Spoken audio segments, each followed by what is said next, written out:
Traditionally, mortgage lenders use an appraisal to learn about your property when you apply for a loan, but that's changing. And in this video, I'm going to explain recent efforts to modernize the appraisal process and how those changes will affect you when you apply for a mortgage or a home equity line of credit. Now, the last big appraisal rule changes came in 2010, so it's been a long time since anything changed with appraisals. Those changes put a firewall between lenders and appraisers and created space for truly independent appraisals. But the appraisal report itself and who can appraise a property and the process they followed stayed pretty much unchanged until just recently. There's now a spectrum of appraisal options, some of which aren't even appraisals and don't even involve appraisers or human beings. So to frame up what's ahead in this video, here are today's options, roughly in order of how deeply your lender dives into learning about your property with each. And there's a little bit of alphabet soup here, but I'll elaborate on each option in the list. Now, before I get rolling, I want to take a second and ask you to please click the like and subscribe button to help my channel grow. I'd sure appreciate it. So let's talk about each appraisal option, who gathers the property information, the type of data they gather, and lending use cases. And stick around, and at the end of the video, I'll wrap things up with a rundown on what you can expect to pay for each option. Now, before making a loan, your lender wants to know two things: the property value, but also the property eligibility. The value part of things is always what comes first to mind when you're thinking about an appraisal, but no matter how much your property is worth, you can't get a loan if it's not the right type of property or in acceptable condition.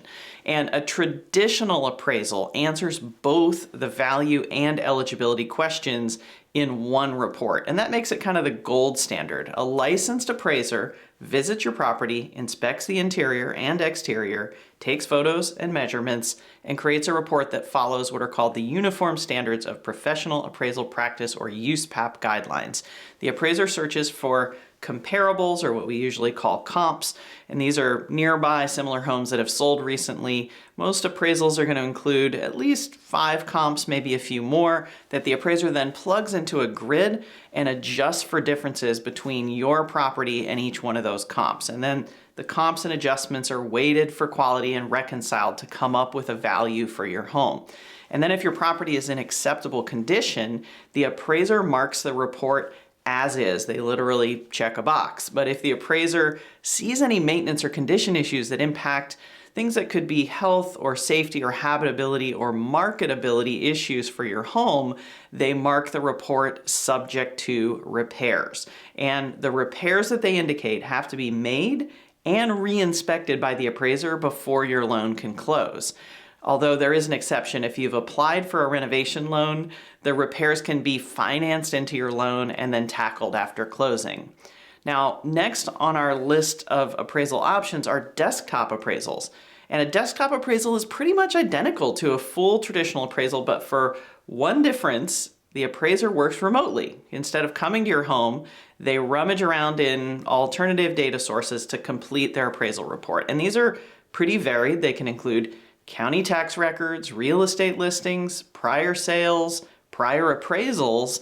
They can even use a FaceTime or Skype walkthrough with you or your real estate broker. And I've got to say, I love the idea of desktop appraisals, but I am bummed to report that so far they've not caught on. I like this idea so much because anytime the market heats up, appraisal capacity can become a problem. When the demand for appraisals overruns the capacity of appraisers, prices for appraisals shoot up and appraisal turn times slow down. And this can create problems with closing loans on time. If you're just working on a refinance, maybe that doesn't matter, but if you're buying a property and you have a deadline and your lender can't close on time because they can't get an appraisal on time, this is an issue.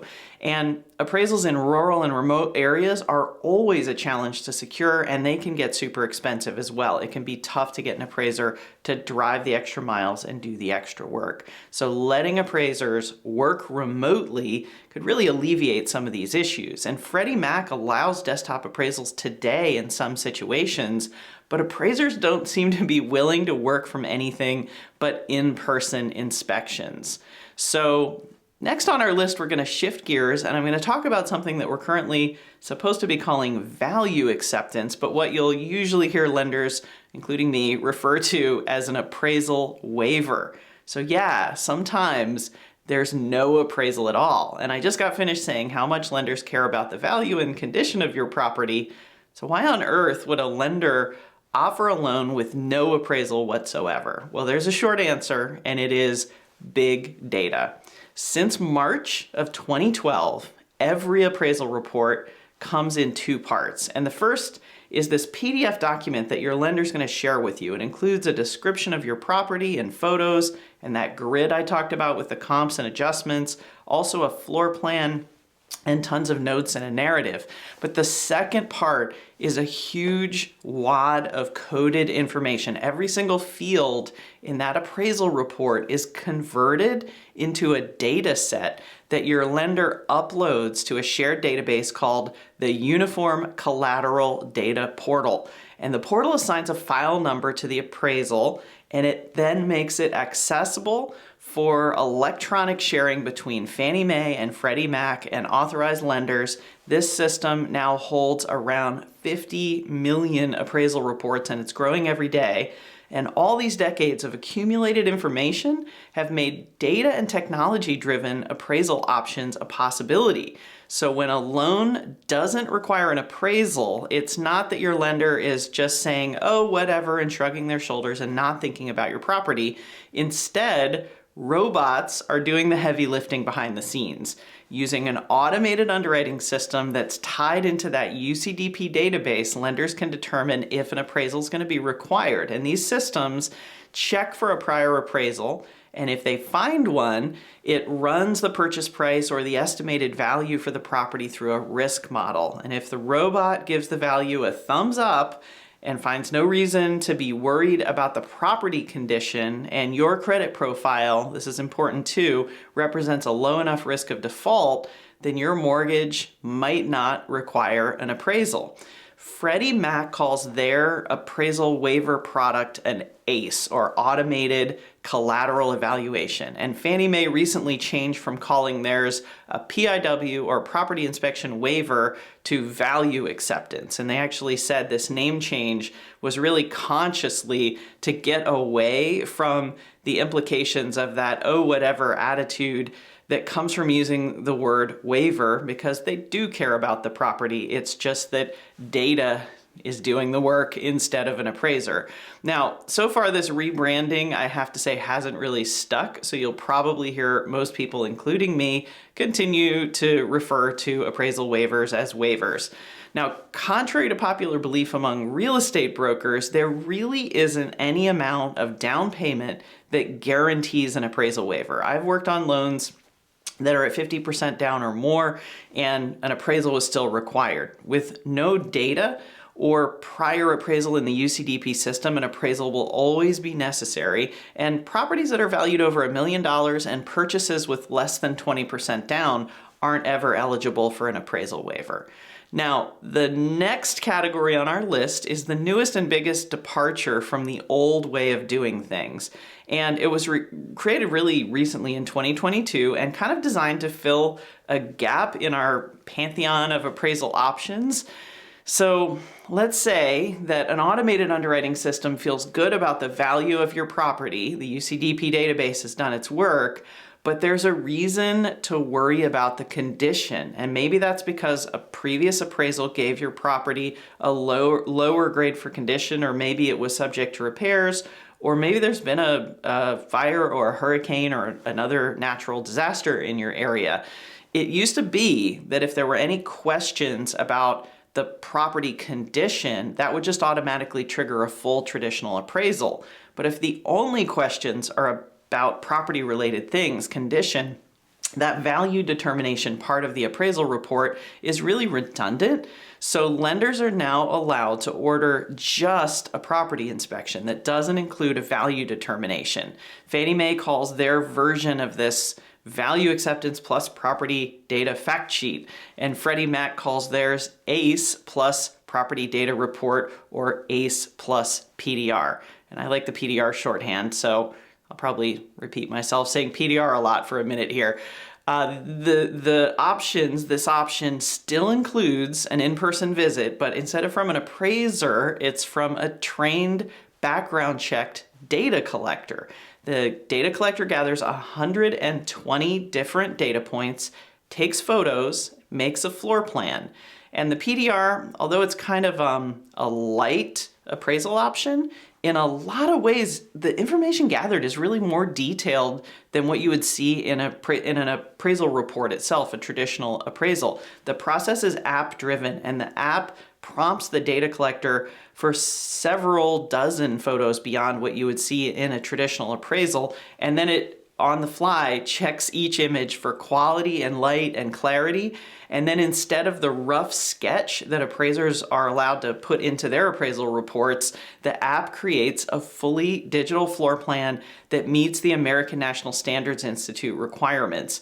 And when it's finished up, all this data and report are uploaded using an API to Fannie Mae and Freddie Mac, who are now building a whole new set of even more granular and detailed property information. And I have a hunch that all of this data that they're gathering is going to lead to even more and new and innovative property evaluation and valuation products in the years to come.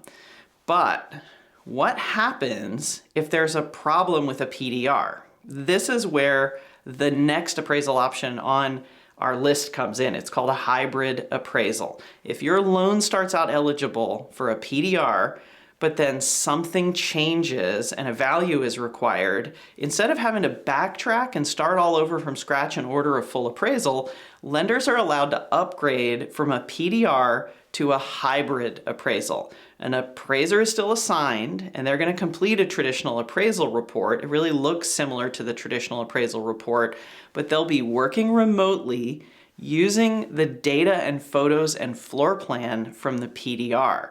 The triggers to upgrade from a PDR to a hybrid appraisal vary a little bit between Fannie Mae and Freddie Mac. For Fannie Mae, their focus is on changes to your loan terms. Let's say you apply for a loan with 20% down, and then you change your mind and you want to put maybe 10% down instead. Let's say you want to hold some money back to make improvements after you close. At 20% down, you're eligible for a PDR, but with less than 20% down, you're not. For Freddie Mac, an upgrade to a hybrid appraisal could come from a change to your loan like with Fannie Mae, but also your property could trigger an upgrade too. If the PDR shows something about your property that doesn't fit the parameters Freddie Mac wants to allow for a PDR, an upgrade's necessary. No above grade bedrooms or bathrooms, or if your property is less than 400 square feet, or if there have been any modifications for mixed use purposes, any non-residential income producing uses, changes to your property for that, a hybrid appraisal, an upgrade to a hybrid appraisal is going to be required. Now, one thing that doesn't change an upgrade to a hybrid appraisal is repairs. If your lender notes any repairs that are going to be required to bring your property up to financeable condition, the repairs still have to be made before your loan can close, and that's just like with a full traditional appraisal. But the verification process for the repairs is different because there's no appraiser completing an appraisal report. The traditional process of having an appraiser come out and inspect those repairs can't happen. So Freddie Mac keeps it simple, and they just require that the data collector revisit the property to verify that your work is complete, anything that was required is done, and take some photos to prove that. Fannie Mae allows lenders a little more latitude and kind of can use a combination of documentation. One can be a letter from you attesting that the work is complete along with some photos. There does also have to be third-party verification, but that can be an invoice that's been paid, a professional inspection, or a report. And I would be really remiss if I didn't emphasize that you should never, I've been talking about property value or property evaluations here, but you should never confuse an appraisal or a property data report with a home inspection. Lenders do care about the condition of the property, but appraisers and property data collectors are looking at things from a really surface level. there could be big but hidden problems that they're not going to see, that they won't notice as a part of their inspection. So for all the important nitty-gritty details about the condition of a property and its systems, you should always turn to professional home inspectors. Now, if you're buying or refinancing a property, this wraps up our list of appraisal alternatives, but I want to talk about a couple of other options that can come into play when you apply for a home equity line of credit or you go through the process of canceling mortgage insurance. So let's talk about canceling mortgage insurance first. Canceling MI is almost always going to require a home valuation of some sort, and there are a few situations when this will be done with a full appraisal report. But it's more common for lenders to order something called a broker price opinion. A BPO is exactly what the name implies. A real estate broker visits your property and gives an opinion of value.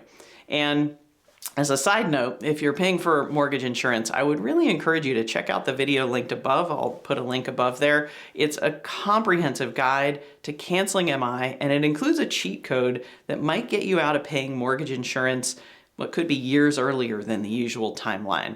Now, if you're applying for a home equity line of credit, it's actually pretty common for lenders to use public record information about your home instead of an appraisal or any other kind of property report. And this is, in a sense, just outsourcing the job of valuing your home to a third party, your county tax assessor. Every year, your assessors, tax appraisers run what they know about your property, home's square footage and room count and lot size and all of the data about your home through a statistical model, and they come up with a tax assessed value. And using the tax assessed value as a stand-in for the home equity line of credit process is a really easy way for a lender to value your home. But go grab your last tax bill and you might spot a problem with this method. If you listed your home for sale, it would probably sell for more, and maybe a whole lot more than the assessed value. Now, a lowball estimate of your value protects your lender. They love it, but it could also hinder your ability to get the loan of the size that you want. And if you run into this issue, I'd encourage you to just ask your lender to upgrade to a full appraisal. They may make you pay for it, but if you're shopping for a home equity line of credit and you can't get approved for the amount that you want, this is a path to getting that larger line amount that you're hoping for. And I should also say, if you're shopping for a home equity line of credit, I'll link another video above. It's my video on how home equity lines of credit work and pros and cons, and it's also got a little shopping list of questions you can ask while you're shopping. And finally on our list, there are a few situations where lenders do a fully digital valuation. These tools are going to pull information about your property from public records, but then instead of relying on the assessor to turn those public records into a value, they use their own algorithm to come up with a number. And these digital tools are pretty globally lumped together and called automated valuation models, or AVM. And you've probably interacted with these. When you put an address into Zillow or Redfin or Realtor.com and a property value pops out, you're using a consumer-facing AVM. But ask a real estate broker about how accurate Zillow's estimates are, and you'll probably get an earful. In general, the consumer-facing AVMs are not all that reliable, but if you think about it, they don't have to be. Zillow doesn't make money valuing your home. They just want your attention and your data so they can monetize helping you list or sell a home. Now, mortgage lenders use more robust AVMs that are both more accurate, but they're also more transparent about their shortcomings. They typically generate a range of values instead of a specific dollar amount, and then that comes coupled with a statistically derived degree of confidence. AVMs are used by many home equity line of credit lenders. My company actually offers a fully digital HELOC that can put money in your bank account in a little over a week, which is really fast. And this speed is in large part due to the fact that no appraisal is required. An AVM runs in seconds behind the scenes when you apply and pops out a value while you're still typing in other pieces of information. Now, other times AVMs come into play is verifying the work that humans do. Fannie Mae created a tool that is specifically for this function. It's actually called Collateral Underwriter, and it uses data analytics to spot appraisals that are under or overvalued or of poor quality or have other issues in some other way. Maybe they don't meet guidelines for some, element of the loan that's been applied for. And most jumbo mortgages require an appraisal review, and increasingly these are digital. So if you look at your loan costs, if you've applied for a jumbo loan, you may see something called a collateral desktop analysis, or CDA. And this is just a algorithm checking the appraisal report and determining if it meets certain quality standards. Now, I suppose this is kind of implied while talking through all these options, but I want to emphasize that you should always remember that an appraisal that was ordered in connection with any kind of loan application is really for your lender and not for you. You pay for it and you'll get a copy of it for your records, but the report isn't yours, it belongs to your lender. So I promised to wrap things up sharing what you can expect to pay for each type of property evaluation. I want to sort of say to the side that all appraisers are independent agents and they're free to set their own fees, and this can lead to some variability among local market areas even. But you don't have to worry about lenders marking up the cost of an appraisal. Lenders can't legally mark up any third-party fees, including the cost of an appraisal. You're going to pay exactly what the appraiser or whatever the service provider is charged your lender for the work that they do. And here's what you can expect to pay. A full appraisal for a single-family home that's not too far-flung should run you between $400 and $1,000. And that's a little bit of a range, but appraisal costs vary a lot from one area to another and one state to another. Now, if you're financing a multifamily property or an investment property where a rent survey is going to be required, or a property on acreage or in a rural area, or a house with an accessory dwelling unit, or that's unique or has other unusual features, you can expect to pay more. But it's rare, even for the most challenging or remote property, to see an appraisal that costs more than something in the 2000s. Probably 95% of appraisals are going to cost less than $1,000. Now, desktop appraisals, as I mentioned before, are really cool in theory. I really hope they catch on, but so far they haven't. So it remains to be seen what appraisers are going to be charging for them if they ever become a thing. Now, one of the perks with appraisal waivers is that there is no appraisal, so there's no charge. They're free. A property inspection report with no value determination, those PDRs, are a pretty new product, but the price seems to be settling in somewhere around $250 to $350 for those. Hybrid appraisals are really new and pretty rare because remember, they're only an upgrade when something about a PDR, something about the transaction changes and we have to upgrade from a PDR. So I can only guess, but I expect that a hybrid appraisal is going to be just a little less expensive than the cost of a full appraisal. The appraiser really has to do most of the same work minus the site visit. So, they're going to charge most of the fee that they would charge for a typical appraisal. Now, broker price opinions to cancel mortgage insurance are super affordable. They're usually $150 to $200. And public record searches for a home equity line of credit are free. And AVMs are generally free too. AVMs are really a subscription service that's paid for by your lender. And I've never seen the invoices, but I don't know that there's even a per run fee. So your lender is just subscribing, and I've not seen AVM fees pass through. Now, the exception to that would be those collateral desktop appraisals that are required in conjunction with most jumbo loans. If one of those is required, then the vendor's fee for these is usually going to be in the neighborhood of $350 or so, and you can expect your lender to pass whatever the fee for that is through to you. Now, I hope this tour of the current appraisal landscape and options has been informative, and I thank you so much for watching. Please don't forget to like and subscribe.